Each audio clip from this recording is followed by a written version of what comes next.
വിവിധ ജില്ലകളിൽ നിന്നായി 16 ടീമുകളുമായാണ് കോഴിക്കോട് പന്ന്യങ്കര സ്വദേശി കോയാമാഷ് ഇത്തവണ കലോത്സവത്തിനെത്തിയത്. പതിവ് തെറ്റിക്കാതെ മാഷിന്റെ കുട്ടികൾ ഇത്തവണയും മികച്ച വിജയം കൊയ്തു. ഹയർ സെക്കൻഡറി വിഭാഗത്തിൽ 1ാം സ്ഥാനം നേടിയ കോന്നി ഐരവൺ ഹയർ സെക്കൻഡറി സ്കൂളിലെയും ഹൈസ്കൂൾ വിഭാഗത്തിൽ 3ാം സ്ഥാനം നേടിയ പാലക്കാട് അസീസിയിലെയും കുട്ടികളെ പരിശീലിപ്പിച്ചത് കോയാമാഷാണ്.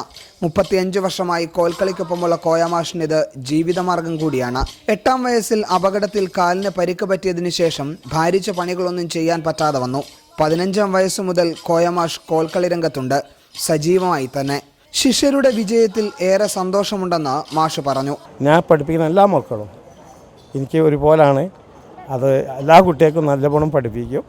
തങ്ങൾക്കും മാഷിനെ കുറിച്ച് ഏറെ പറയാനുണ്ടെന്ന് കുട്ടികൾ. വന്നതിന് ശേഷം ഞങ്ങൾക്കിപ്പോൾ ഇങ്ങനെ കുറേ കാലമായിട്ട് സ്റ്റേറ്റ് ഫസ്റ്റ് അടിക്കാൻ പറ്റിയ ഹയർ സെക്കൻഡറി ഉസ്താദ് വന്നതിന് ശേഷമാണ് നല്ലോണം കളിച്ച് മുതൽ സ്ഥാനം നേടാൻ തുടങ്ങിയത്. വിജയത്തിന്റെ ഫുൾ ക്രെഡിറ്റ് മാഷിനാണെന്ന് അവർ പറഞ്ഞു.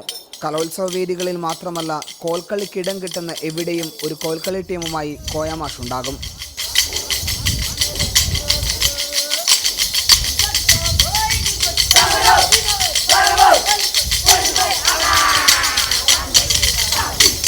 Arun Prasannan, TV Now.